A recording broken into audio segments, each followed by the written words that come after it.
Doctor Baba Saheb Ambedkar open university.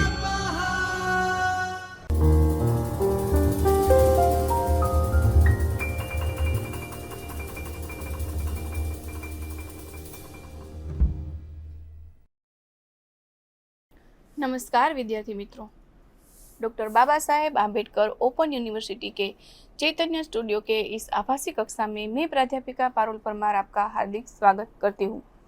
आज हम TYBA के प्रश्न पत्र 6 की इकाई 28 नाट्य साहित्य के बारे में बात करेंगे। इस इकाई के पहले भाग में हमने हिंदी नाटक का उदय कैसे हुआ उसके बारे में जाना। साथ में हिंदी नाटक के विकास के युग में प्रसाद को ध्यान में रखते हुए प्रसाद पूर्व नाटक में भारतेंदु युगीन नाटक और द्विवेदी युगीन नाटक तथा प्रसाद युगीन नाटक के बारे में जाना।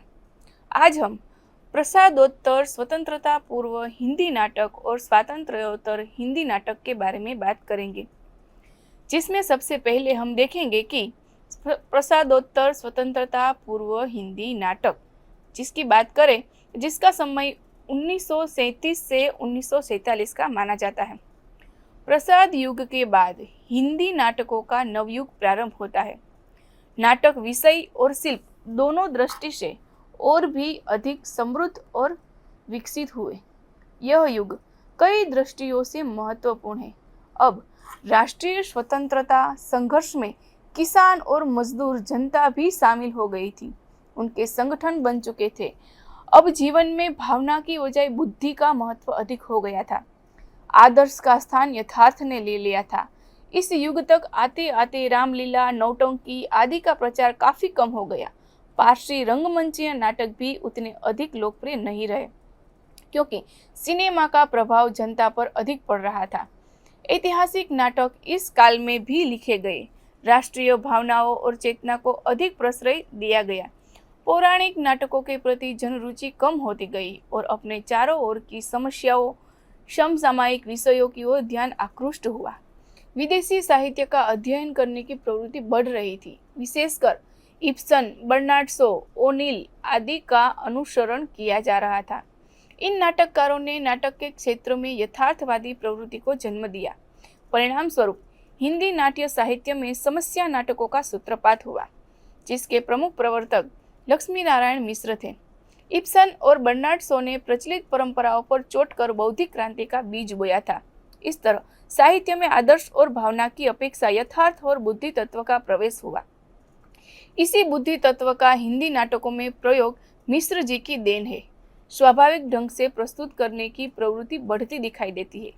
गीत योजना, लंबे संवाद, अनावश्यक प्रसंग, अधिक पात्रों के स्थान पर सधे और छोटे संवाद, कम पात्र तथा गढ़ी हुई कथा का समावेश हो गया है।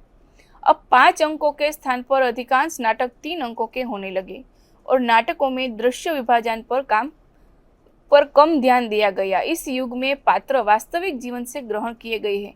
पौराणिक एवं ऐतिहासिक पात्रों को आधुनिक जीवन संदर्भ में प्रस्तुत किया गया है। सामाजिक नाटकों में यथार्थ जीवन के जीवंत चरित्रों को स्थान मिला है। पात्रों में मनोवैज्ञानिक अंतर्द्वंद्व के चित्रण की ओर भी ध्यान दिया गया है। इस युग के प्रमुख नाट्यकार है सेठ उदयशंकर भट्ट, गोविंद वल्लभ पंत, रामकुमार वर्मा, हरिकृष्ण प्रेमी, लक्ष्मी नारायण मिश्र और उपेंद्रनाथ अस्क आदि। सेठ गोविंददास ने 125 से अधिक नाटकों की रचना की है और विषय वस्तु तथा शिल्प विधान के क्षेत्रों में विविध प्रयोग भी किए हैं। इनके नाटक पौराणिक, ऐतिहासिक और सामाजिक विषयों से संबद्ध है। कार्य व्यापार, नाटकीयता, कौतूहल, भाषा, संवाद आदि की दृष्टि से कुलीनता और सहसा ऐतिहासिक प्रभावशाली और सशक्त है। इन नाटक है सुख किस्में, दलित कुसुम, कर्ण, भूदान यज्ञ आदि। ये सभी सेठ गोविंददास के नाटक है। उदय शंकर भट्ट आधुनिक नाटककारों में अपना विशिष्ट स्थान रखते हैं। उनके प्रारंभिक नाटकों के कथानक ऐतिहासिक और पौराणिक विषयों से लिए गए हैं। बाद में उन्होंने सामाजिक जीवन के ज्वलन समस्याओं को लेकर भी नाटक लिखे। उनके गीति नाटक, प्रतीक नाटक, रेडियो रूपक, एकांकी आदि की प्रयोगशीलता दर्शनीय है। उनके कुछ प्रमुख नाटक है विद्रोहिणी अंबा, सगर विजय, दाहर, मत्स्यगंधा, विश्वामित्र, राधा। ये तीनों गीति नाट्य है। कमला उनका समस्या नाटक है। इसमें आधुनिक समाज की उलझनों को और मानव चरित्र की जटिलताओं का अंकन हुआ है। गोविंद वल्लभ पंत ने पौराणिक, ऐतिहासिक, सामाजिक, मनोवैज्ञानिक और हास्य प्रधान नाटकों की रचना की। उनके कुछ नाटक हैं वरमाला, पर्यात, सिंदूर बिंदी, अंगूर की बेटी, राजमुकुट, अंतःपुर का छिद्र। प्रसाद के बाद हिंदी नाट्य परंपरा में लक्ष्मी नारायण मिश्र का प्रमुख स्थान है। समस्या नाटकों के क्षेत्रों में उन्हें विशेष ख्याति मिली है। यह नाटक प्रसाद की भावुकता और रोमांटिक दृष्टि की प्रतिक्रिया का परिणाम है। समस्या नाटकों का दृष्टिकोण जीवन की यथार्थवादी चेतना के प्रति भावुक न होकर बुद्धिवादी हो गया। व्यक्ति की समस्या को लेकर प्रथम बार नाटक लिखे गए। फ्रॉयड के अनुसार व्यक्ति के अंतःस्थल में दबी स्वच्छंद काम चेतना दमित होने पर व्यक्ति के व्यवहार को प्रभावित करती है। अतः व्यक्ति की समस्याओं का, उसके अंतर्द्वंद का, उलझनों का मनोवैज्ञानिक विश्लेषण नाटकों में आरंभ हुआ। सबसे पहले लक्ष्मी नारायण मिश्र ने ही बुद्धिवाद के द्वारा आज की नई वैयक्तिक समस्याओं का विश्लेषण करना आरंभ किया। सिंदूर की होली, रात राजयोग, सन्यासी, राक्षस का मंदिर, मुक्ति का रहस्य आदि अनेक समस्या प्रधान नाटकों की रचना की। मिश्र जी ने प्रेम, विवाह और काम की समस्याओं का प्रतिपादन भी किया है। नारी समस्या को लेकर कई समस्या नाटक लिखे। इनके अलावा उन्होंने पौराणिक, ऐतिहासिक नाटक भी लिखे, जिसमें नारद की वीणा, चक्रव्यूह, दशाश्वमेघ, वितस्ता की लहरें।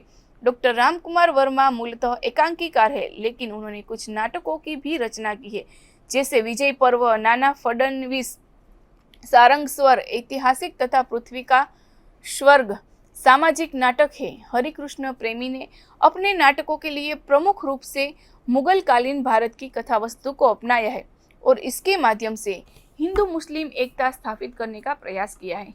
नाटकीय गतिशीलता की दृष्टि से उद्धार, स्वप्नभंग, कीर्ति स्तंभ और प्रकाश स्तंभ उत्कृष्ट नाटक है। स्वर्णविहान सामाजिक नाटक है। उपेंद्रनाथ अस्क हिंदी के ख्याति प्राप्त नाटककार है। उनके नाटकों का रचनाकाल 1937 ईस्वी से आरंभ होता है। अस्क जी ने एक और हिंदी नाटक और रंगमंच को आधुनिक शिल्प विधान से सुसज्जित किया, तो दूसरी ओर सामाजिक और व्यक्तिगत समस्याओं का मनोवैज्ञानिक विवेचन प्रस्तुत कर नाटक को वर्तमान जीवन से जोड़ा। इनमें सामाजिक नाटकों में मध्यम वर्गीय समाज की रूढ़ियों, परंपराओं, उच्च मध्य वर्गीय परिवारों के खोखलेपन, विषमताओं, बनाव, घुटन, असंतोष, शिक्षित के असंतुलित दाम्पत्य जीवन आदि का मनोवैज्ञानिक और यथार्थपरक विश्लेषण किया गया है। भंवर वैयक्तिक समस्या नाटकों की श्रेणी में आता है। यह नाटक नाटककार के चरित्र मनोविज्ञान के अनुभव से निर्मित हुआ है।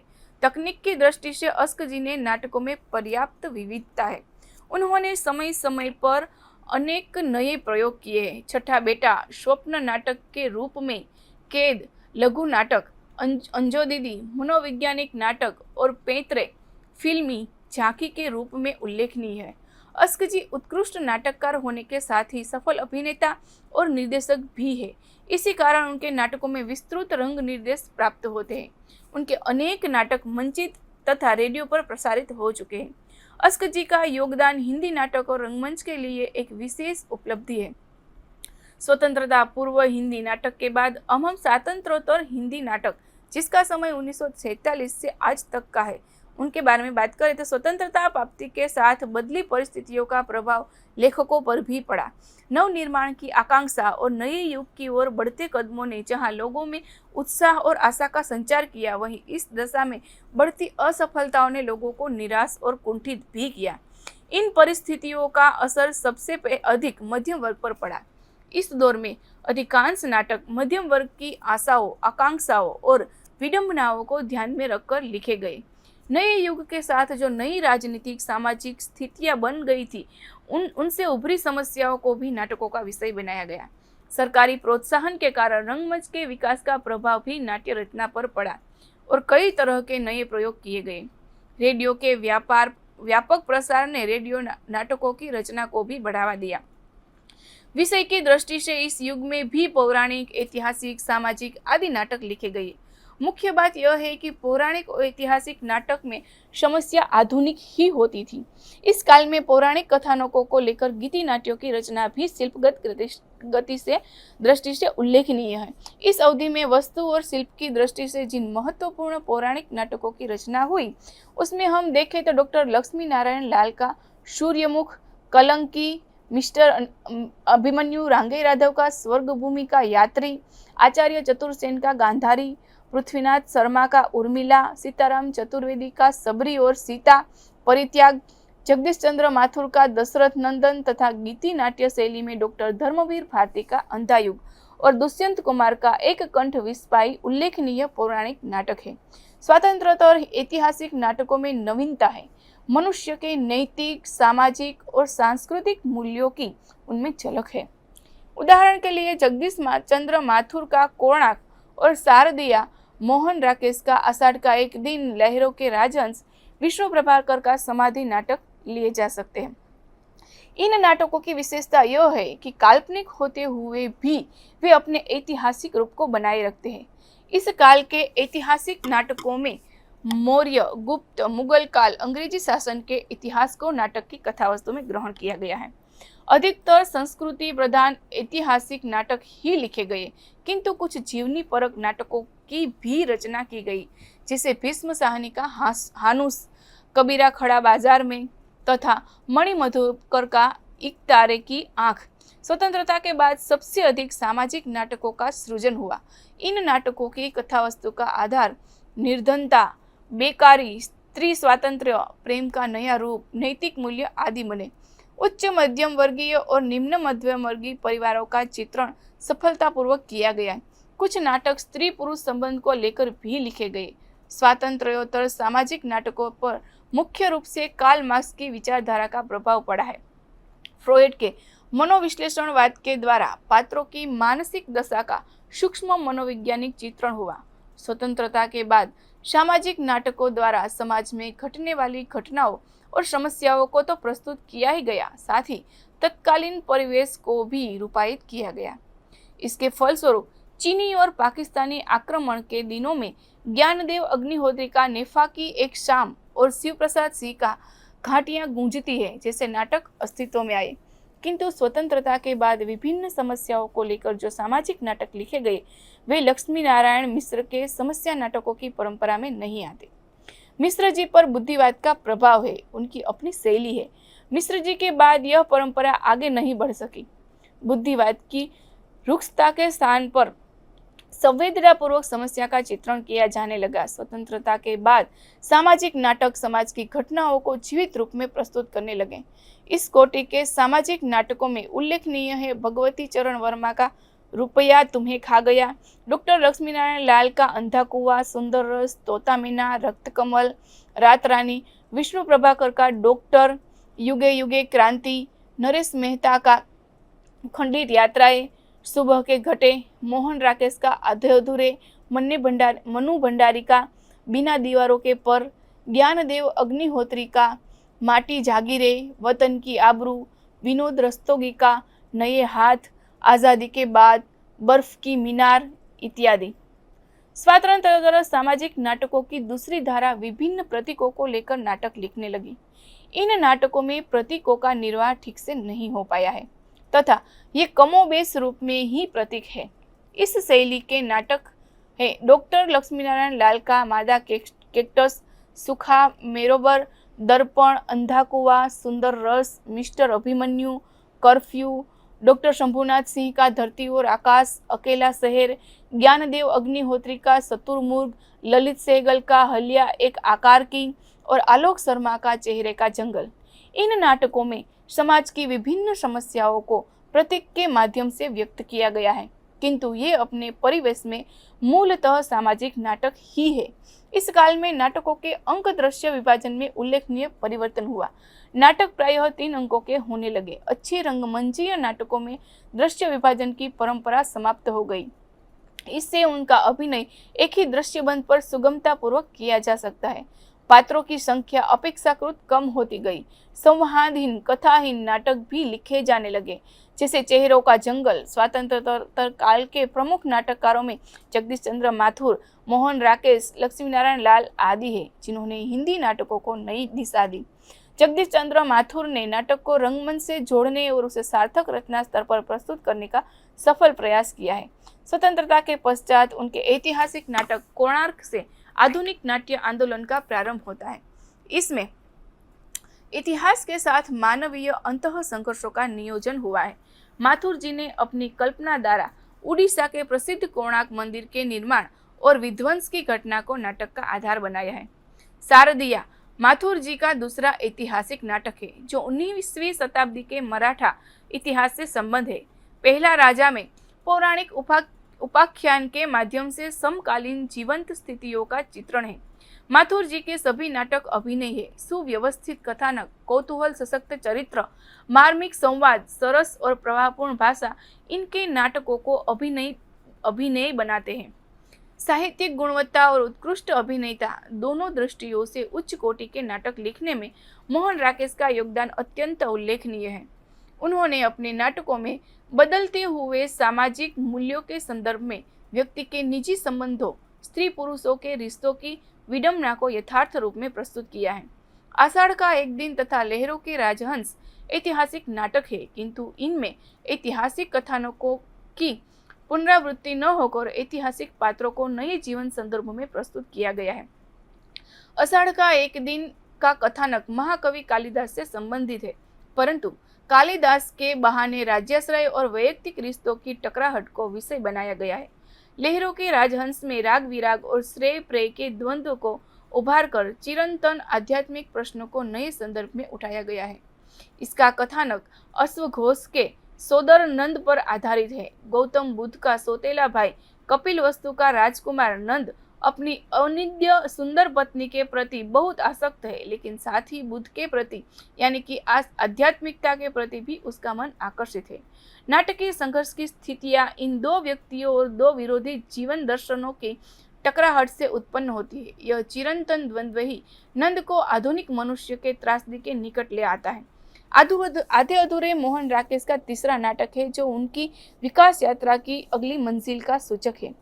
इसमें इतिहास के आधार को छोड़कर तत्कालीन समाज की विसंगतियों के सीधे जुड़ने का प्रयास किया है। वैवाहिक जीवन की मध्यम वर्गीय विडंबनाओं के कारण परिवार का प्रत्येक व्यक्ति आधा अधूरा रहकर अपने अपने ढंग का संत्रास भोगता है। नाटककार ने संत्रास के मूल कारणों की खोज की है। यह विडंबना आर्थिक और मनोवैज्ञानिक है। सभी लोग पारस्परिक आकर्षण विकर्षण से पास दूर आते जाते बाहर जाकर भी वापस लौटने की नियति से बाध्य है। इस वजह से नाटक में पूरे समय तनाव बना रहता है। इसकी भाषा और कथोपकथन में अद्भुत संयम है, जो यथार्थ को नाटकीय ढंग से प्रस्तुत कर सकता है। भाषा, लय और नाटकीय संयम तनाव को गहराते जाते हैं। मोहन राकेश के सभी नाटक मंचीय संभावनाओं से पूर्ण है। उनके नाटक भारत भर में तथा अन्य कई स्थानों पर सफलतापूर्वक मंचित हो चुके हैं। आकाशवाणी के विभिन्न केंद्रों से अनेक भारतीय भाषाओं में इसका प्रसारण भी हुआ है। इनके नाटकों में दिए गए विस्तृत रंग निर्देश भी अभिनय में सहायक है। बीच बीच में ध्वनि प्रभावों तथा प्रकाश योजना द्वारा भी नाटकीय सौंदर्य में वृद्धि हुई है। इस प्रकार मोहन राकेश के नाटकों द्वारा हिंदी नाटक और रंगमंच को विकास की नई दिशा मिली है।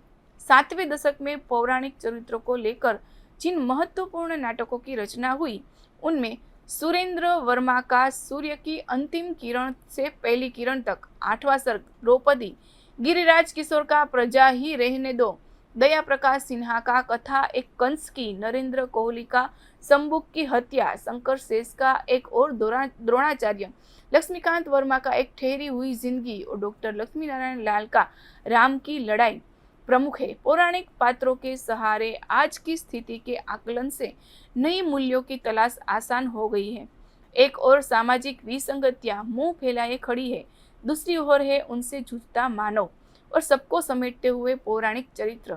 आधुनिक हिंदी नाटकों की एक महत्वपूर्ण धारा नाट्य रचना के क्षेत्र में दिखाई पड़ती है। वह है असंगत नाटकों की। असंगत नाटकों में जीवन की विसंगतियों को मनमाने ढंग से प्रस्तुत किया गया है। इस प्रकार के हिंदी नाटकों में वस्तु और शिल्प दोनों ही स्तरों पर असंगति है। द्वितीय महायुद्ध के बाद मानवीय जीवन और मूल्यों का विघटन होने लगा था। अनास्था और मानवीयता ने मानव जीवन की व्यर्थता का बोध कराया, जिससे मानव अपने को असहाय समझने लगा। इन्हीं स्थितियों में एब्सर्ड नाट्य रचना का प्रारंभ हुआ। वस्तुतः एब्सर्ड नाटककार का मुख्य उद्देश्य परंपरागत मूल्यों के प्रति अनास्था प्रकट करना और उन्हें तोड़ना है। इस प्रकार एब्सर्ड नाटक को कहीं से भी प्रारंभ कर कहीं भी अंत किया जा सकता है। एब्सर्ड नाटक में सब कुछ अर्थहीन, निरर्थक, असंगत, असंबद्ध होता है। संपूर्ण कार्य व्यापार बेतुके संवादों और हरकतों से संचालित होता है। हिंदी में एब्सर्ड नाटक रचना क्षेत्र में बहुत अधिक विकास नहीं हो पाया है, किंतु कुछ नाटककारों ने एब्सर्ड नाटकों की रचना की है, जैसे मणिमधुर का रसगंधर्व, मुद्रा राक्षस का मरजीवा, योर्स फेथफुली, तिलचट्टा, तेंदुआ, लक्ष्मीकांत वर्मा का रोशनी एक नदी है, सत्यव्रत सिन्हा का अमृतपुत्र और काशीनाथ सिंह का धुआंस महत्वपूर्ण है। आधुनिक काल में कुछ जनवादी नाटकों की भी रचना हुई। इन नाटकों में सर्वेश्वर दयाल सक्सेना का बकरी एक उल्लेखनीय कृति है। बकरी आम आदमी का सामाजिक व्यंग्य नाटक है। नाटककार ने इसे नौटंकी और पारसी थिएटर की शैली में बांधा है। नाटक में जनता के शोषण को दिखाया है। इस काल में कुछ अन्य सामाजिक नाटक लिखे गए जो वस्तु और शिल्प दोनों ही दृष्टियों से महत्वपूर्ण है। इन नाटकों में है मोहन राकेश का पैर तले की जमीन, रमेश बख्शी का देवयानी का कहना है, तीसरा हाथी, हमीदुल्लाह का दरिंदे, मुल्ला गर्ग का एक और अजनबी, मृणाल पांडे का जो राम रची राखा। अब बात करें इस काल में हुए अनुदित नाटक की, तो इस काल में अनेक नाटककार हिंदीतर भाषाओं से अनुदित हुए। इस काल के अनुदित नाटकों में देखते हुए ऐसा प्रतीत होता है कि आज हमारा नाट्य साहित्य विश्व साहित्य के संपर्क में आकर समृद्ध बनने का प्रयास कर रहा है। ओसबर्न, जयपाल सात्र, सैमुअल बेकेट, जिन का प्रभाव हमारे यहाँ के नाट्य साहित्य पर पड़ा है। ब्रेख्त के नाटकों काकेशियन चाक सर्कल का हिंदी अनुवाद खरिया का घेरा कार्ल वेवर के निर्देशन में प्रस्तुत किया गया। विलियम हेनेले के नाटक स्लोंडास ऑन अ किलिंग ग्राउंड का हिंदी अनुवाद मकड़ी का जाला सफलतापूर्वक प्रदर्शित किया गया। हिंदीतर नाटककारों में बादल सरकार ने बंगला नाटक की बाकी इतिहास, पगला घोड़ा, बीज तेंदुलकर के मराठी नाटक अमीर, उसकी जात, खामोश, अदालत जारी है, घासीराम कोतवाल, बेबी, गिधाड़े, एक जिद्दी लड़की, सखाराम बाइंडर, दंभ द्वीप, जाति ही पूछे साधु की, कमला, पुल देश पांडे का मराठी नाटक कस्तूरी मृग, गिरीश कर्नाड के कन्नड़ नाटक मोहम्मद तुगलक और हृदय वदन जयंत दलवी का गुजराती नाटक बैरिस्टर, गोविंद पुरुषोत्तम देश पांडे का नाटक उद्ध्वस्त धर्मशाला आदि का अनुवाद हिंदी में हुआ है और ये नाटक सफलतापूर्वक मंचित किए गए हैं। तो आज हमने इस वीडियो में प्रसादोत्तर स्वतंत्रता पूर्व हिंदी नाटक और स्वातंत्रोत्तर हिंदी नाटक के बारे में जाना। यह इकाई 28 का दूसरा भाग पूर्ण हुआ। अगले भाग में हम नाटक के विभिन्न रूप, नाटक और रंगमंच के बारे में बात करेंगे। तो फिर मिलेंगे इसी इकाई के अगले वीडियो में। तब तक के लिए धन्यवाद। स्वाध्यायः परमं तप